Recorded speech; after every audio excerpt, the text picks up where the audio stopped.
আসসালামু আলাইকুম শিক্ষার্থীরা, কেমন আছো তোমরা সবাই? আশা করি তোমরা সবাই অনেক বেশি ভালো আছো। তো আজকে আমরা কথা বলবো মূলত তোমাদের চেঞ্জিং সেন্টেন্সের একটা নতুন রুলস নিয়ে। সেটা হচ্ছে অ্যাসার্টিভ টু এক্সক্লেমেটরি, অর্থাৎ বিবৃতিমূলক বাক্যকে কিভাবে আমরা আবেগসূচক বা অনুভূতিসূচক একটা বাক্যে পরিণত করব, সেই বিষয় নিয়ে কিন্তু আজকের ক্লাসে আমরা আলোচনা করব। তো ভিডিওটি না টেনে সম্পূর্ণ ক্লাসটি দেখতে থাকো। তো প্রথমে দেখো, একটা জিনিস আমি সেটা উপরে লিখে রেখেছি, সেটা হচ্ছে অ্যাসার্টিভ টু এক্সক্লেমেটরি, অর্থাৎ একটা অ্যাসার্টিভ বাক্যকে কিভাবে আমরা এক্সক্লেমেটরি সেন্টেন্সে রূপান্তরিত করতে পারি সেই বিষয়টা। তো আমরা একটা জিনিস খেয়াল করব, প্রথমে এটা করার জন্য আমাদের একটা জিনিস খেয়াল রাখতে হবে, সেটা হচ্ছে একটা অ্যাসার্টিভ সেন্টেন্স কিন্তু সাধারণত প্রথমে সাবজেক্ট থাকে, তারপর মেইন ভার্ব থাকে, তারপর অবজেক্ট থাকে, এইভাবে কিন্তু তৈরি হয় বা গঠিত হয়। কিন্তু যখন আমরা এটাকে এক্সক্লেমেটরি সেন্টেন্সে তৈরি করতে যাব বা রূপান্তরিত করতে যাব, তখন কিন্তু এটা হোয়াট বা হাউ দ্বারা শুরু হয়। তার মানে এক্সক্লেমেটরি সেন্টেন্সের একটা গুরুত্বপূর্ণ বিষয় হচ্ছে যে একটা এক্সক্লেমেটরি সেন্টেন্স কিন্তু সবসময় হয় হোয়াট দ্বারা শুরু হবে, না হলে হচ্ছে হাউ দ্বারা শুরু হবে। এই দুইটা বিষয় দিয়ে কিন্তু একটা এক্সক্লেমেটরি সেন্টেন্সটা শুরু হয়। তার মানে হোয়াট দ্বারা অথবা হাউ দ্বারা কিন্তু এক্সক্লেমেটরি সেন্টেন্স শুরু হয়। এখানে যদি আমরা রুলস 1 নিয়ে একটু আলোচনা করি, সেটা হচ্ছে দেখো, যে যদি বাক্যে অ্যাডজেক্টিভ থাকে, অ্যাডজেক্টিভ মানে কি, সেটা হচ্ছে বিশেষণ, অর্থাৎ যে বিষয়টা হচ্ছে মানে সাবজেক্টকে বিশেষায়িত করবে বা তার দোষগুণ অবস্থা ইত্যাদি মানে হচ্ছে তার দোষগুণ অবস্থা ইত্যাদি প্রকাশ করে। তো এই টাইপের যদি অ্যাডজেক্টিভ বা কোনো বিশেষণ থাকে, তাহলে হাউ দ্বারা তাহলে শুরু হবে।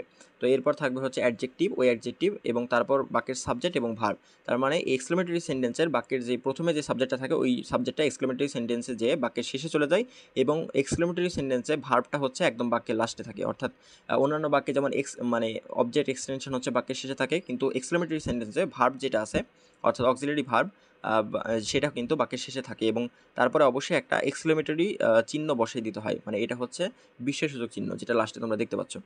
তো এটাই হচ্ছে বিষয়। তো নিচে আমরা এই স্ট্রাকচার অনুযায়ী কিছু এক্সাম্পল করব। সেটা হচ্ছে দেখো, শি ইজ ভেরি বিউটিফুল, মানে হচ্ছে সে খুব সুন্দর। তো এটাকে যদি আমরা হচ্ছে এক্সক্লেমেটরি সেন্টেন্সে নিয়ে যাই, তাহলে এটা আমরা কী করতে পারবো? একটা জিনিস খেয়াল করো, যে প্রথমত আমাদের এই বিষয়টাকে খেয়াল রাখতে হবে যে এই বাক্যের মধ্যে বিউটিফুল এই কথাটা আছে, অর্থাৎ এটা হচ্ছে সৌন্দর্য বোঝাচ্ছে। তার মানে এটা একটা হচ্ছে তোমাদের বিশেষণ বা অ্যাডজেক্টিভ বোঝাচ্ছে। তো বাক্যের মধ্যে যদি অ্যাডজেক্টিভ থাকে, তাহলে সেক্ষেত্রে আমরা একটু আগে শিখেছি যে বাক্যটা হাউ দ্বারা শুরু হবে। তাহলে প্রথমে তোমরা হাউ লিখবে, এরপরে হচ্ছে ওই অ্যাডজেক্টিভটা বসে যাবে, যেহেতু এখানে বিউটিফুল অ্যাডজেক্টিভ হিসেবে বসেছে, ওই অ্যাডজেক্টিভ বসে যাবে। তো এরপর কি বসবে? এরপর বসবে হচ্ছে বাক্যের সাবজেক্ট। এখানে বাক্যের সাবজেক্ট হচ্ছে শি, তার মানে এখানে শি বসে গেল, এবং বাক্যের যে অক্সিলারি ভার্ব আছে ইজ, এই ইজটা বসে গেল, এবং সর্বশেষ হচ্ছে এখানে যে চিহ্নটা আছে, অর্থাৎ বিশেষসূচক চিহ্ন, এই বিশেষসূচক চিহ্নটা এখানে বসে গেল। তার মানে এটাই হচ্ছে তোমাদের হচ্ছে কীভাবে একটা বাক্য তৈরি করতে হয়, এক্সক্লেমেটরি সূচক বা এক্সক্লেমেটরি সেন্টেন্স রূপান্তরিত করতে হয় হাউ দ্বারা, এটা আমরা শিখে নিলাম। আর এটার হচ্ছে অর্থ দাঁড়াবে এরকম, যে সে কত সুন্দর, যদি আমরা এটাকে এক্সক্লেমেটরি করি, মানে একটু বিষয়টাকে ঘুরিয়ে দেওয়া হলো। তো এরপর যদি রুলস 2 নিয়ে আলোচনা করি, সেটা হচ্ছে হোয়াট দ্বারা কীভাবে বাক্য শুরু হয়। তো একটা জিনিস খেয়াল করো, যে বাক্য যদি হোয়াট দ্বারা শুরু হয়, তাহলে এটা কীরকম হতে পারে? বাক্য যদি হোয়াট দ্বারা শুরু হয়, তাহলে বাক্যে অবশ্যই নাউন থাকতে হবে, অর্থাৎ বিশেষ্য থাকবে, এবং কি হবে যে বাক্যের মধ্যে আর্টিকেল থাকবে, অর্থাৎ এ বা অ্যান এই টাইপের থাকবে, অর্থাৎ বাক্যে একটা বিশেষ্য থাকবে এবং পাশাপাশি বাক্যে আর্টিকেল এ বা অ্যান থাকবে। তাহলে কিন্তু ওটা বাক্যটা হোয়াট দ্বারা শুরু হবে, এবং হোয়াটের পর ওই এ বা অ্যান বসবে, তারপর বাক্যের নাউন বসবে, এবং তারপর বাক্যের সাবজেক্ট বসবে, এবং সর্বশেষ হচ্ছে বাক্যের ভার্ব বসবে। এটা যে বিষয়ে আলোচনা করলাম, এবং সর্বশেষ কি বসবে? বাক্যের সেই চিহ্নটা বসিয়ে দিতে হবে অবশ্যই। এটা হচ্ছে নিজের দায়িত্ব।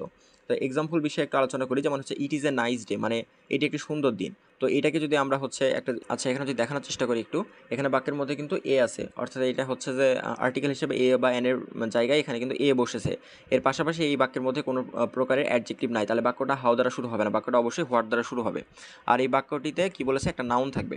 তো এই বাক্যটিতেও কিন্তু একটা নাউন রয়েছে। তার মানে এখানে বলেছে কি, যে it is a nice day, মানে এটা একটি সুন্দর দিন। এখন এটাকে যদি আমি এক্সক্লেমেটরি সেন্টেন্সে রূপান্তরিত করি, তাহলে প্রথমত আমাদের স্ট্রাকচার অনুযায়ী হোয়াট বসবে, এবং তারপরে হচ্ছে ওই এ বা এন যেটা থাকবে সেটা বসে যাবে। এখানে এ যেহেতু আছে, এই কারণে এখানে আমরা এ বসাবো। তো তারপরে হচ্ছে বাক্যের যে নাউনটা আছে ওইটা বসে যাবে। এখানে যেমন নাউনটা হচ্ছে নাইস, এখানে নাউন হিসেবে বসেছে, যে কোনো কিছুর নাম, এটা বসেছে। তারপর নাইস ডে এটা বসে গেল, এবং তারপর কি বাক্যের যে সাবজেক্ট আছে, যেমন এই বাক্যের সাবজেক্ট হচ্ছে ইট, এইটা হচ্ছে বাক্যের সাবজেক্ট হিসেবে বসে গেল, এবং সর্বশেষ হচ্ছে বাক্যের ভার্বটা বসে গেল। ভার্ব বসার পরে কি বসলো? ভার্ব বসার পরে একবারে ওই চিহ্নটা বসে গেল, এক্সক্লেমেটরি চিহ্ন, যেটা হচ্ছে বসাতে হয় প্রত্যেকটা এক্সক্লেমেটরি বাক্যে। তো এইভাবে হচ্ছে একটা হোয়াট যুক্ত মানে সেন্টেন্সকে যদি আমরা মানে হোয়াট দিয়ে কীভাবে হচ্ছে চেঞ্জ করতে হয় সেটা আমরা শিখে নিলাম এখানে। এটার স্ট্রাকচারটা হচ্ছে হোয়াট প্লাস এ বা এন প্লাস হচ্ছে নাউন প্লাস হচ্ছে সাবজেক্ট, তারপর থাকবে হচ্ছে অক্সিলারি ভার্ব, এবং সর্বশেষ হচ্ছে চিহ্নটা বসিয়ে দিতে হবে। তো এরপর দেখো, যে 3 নম্বর যে রুলসটা আছে, সেটা হচ্ছে কিছু অ্যাসার্টিভ বাক্যে ইমোশন যদি বসাই, তাহলে হচ্ছে সেক্ষেত্রে এক্সক্লেমেটরি হয়। যেমন এখানে উইশ দ্বারা বাক্য দেখানো হয়েছে, যে আই উইশ, মানে এটা হচ্ছে আমার এক ধরনের ইচ্ছা, এটা মানুষের এক ধরনের ইমোশনকে প্রকাশ করে, যে I wish I were a bird, মানে আমার ইচ্ছা যদি আমি একটা পাখি হতাম।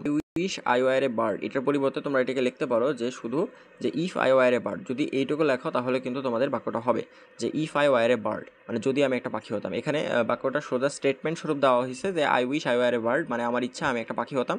আর এখানে if I were a bird, যদি আমি একটা পাখি হতাম, এবং শেষে অবশ্যই চিহ্নটা বসিয়ে দিতে হবে। তাহলে এটা কিন্তু তোমাদের যে আই উইশ যুক্ত বাক্য আছে, এই আই উইশ যুক্ত বাক্যকে তোমরা অবশ্যই চেঞ্জ করতে পারবে। এরপর দেখো অ্যাসার্টিভ টু এক্সক্লেমেটরি, এটা হচ্ছে কিছু ইমোশন ওয়ার্ড ব্যবহার করা হয় অ্যাসার্টিভ টু এক্সক্লেমেটরি করার জন্য। যেমন এখানে হচ্ছে যে আনন্দ বোঝাতে কোনো কিছু ব্যবহার করা হয়, আবার দুঃখ বোঝাতে এখানে অ্যালাস ব্যবহার করা হয়, আবার এখানে হুররা ব্যবহার করা হয়, ব্রাভো ব্যবহার করা হয় এখানে হচ্ছে কোনো কিছু প্রশংসা করতে, বা হোয়াট এ বা হাউ এই টাইপের বিষয়গুলো কিন্তু ব্যবহার করা হয় মানুষের হচ্ছে অনুভূতিকে প্রকাশ করার জন্য।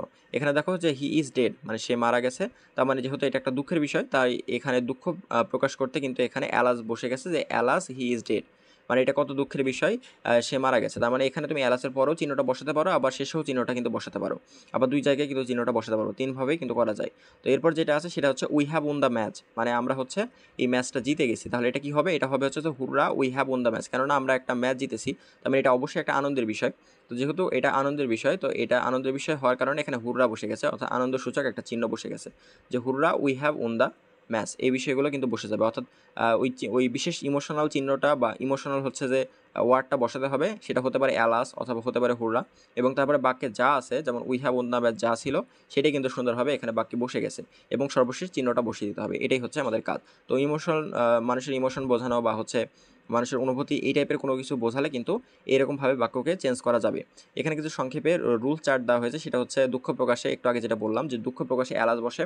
তারপর হচ্ছে আরও একটা জিনিস যে উই হ্যাভ ওন বা হুররা, তারপর হচ্ছে উই হ্যাভ ওন, এগুলো কিন্তু আনন্দ প্রকাশে ব্যবহার করা হয় এই বিষয়গুলো। তো এরপর দেখো কিছু জিনিস তোমাদের মনে রাখতে হবে, সেটা হচ্ছে এক্সক্লেমেটরি বাক্যে সর্বদা এই যে এক্সক্লেমেটরি মার্ক যেটা আছে এটা কিন্তু অবশ্যই বসবে, এটা বাক্যের শেষে বসে না দিলে কিন্তু তোমরা পরীক্ষায় মার্ক পাবে না। আর সর্বশেষ যেটা আছে সেটা হচ্ছে সেন্টেন্সের শুরুতে হোয়াট বা হাউ ব্যবহারের সময় বাক্যের কাঠামোটা বদলাতে হয়। কীরকম, যদি হোয়াট দ্বারা বাক্য শুরু হয় তাহলে বাক্যের স্ট্রাকচারটা হবে হোয়াট প্লাস এ বা N plus noun plus subject plus হচ্ছে অক্সিলারি ভার্ব প্লাস হচ্ছে ওই চিহ্নটা বসিয়ে দিতে হবে। আর হাউ যখন দ্বারা বাক্য শুরু করবে তখন হাউ প্লাস বাক্যের অ্যাডজেক্টিভটা হবে, যে অ্যাডজেক্টিভের কারণে হাউ বসলো, তাহলে হাউ প্লাস অ্যাডজেক্টিভ, অ্যাডজেক্টিভের পরে অবশ্যই বাক্যের যে অবজেক্টটা থাকে সেটা বসে যাবে। তারপর হচ্ছে বাক্যের সাবজেক্ট প্লাস ভার্ব প্লাস হচ্ছে ওই চিহ্নটা বসিয়ে দিতে হবে। এটাই হচ্ছে তোমাদের একটা অ্যাসার্টিভ বাক্য বা বিবৃতিমূলক বাক্যকে এক্সক্লেমেটরি সূচক চিহ্ন বা হচ্ছে আবেগসূচক বাক্যে রূপান্তরিত করার যে রুলস ছিল 4টা বা 5টা, এই রুলস বিষয়ে আলোচনা করলাম। তো আজকের ক্লাসটি এ পর্যন্তই রাখলাম, দেখাবে পরবর্তী নতুন কোনো ক্লাসে। সে পর্যন্ত সকলে ভালো থাকবে, ধন্যবাদ সবাইকে।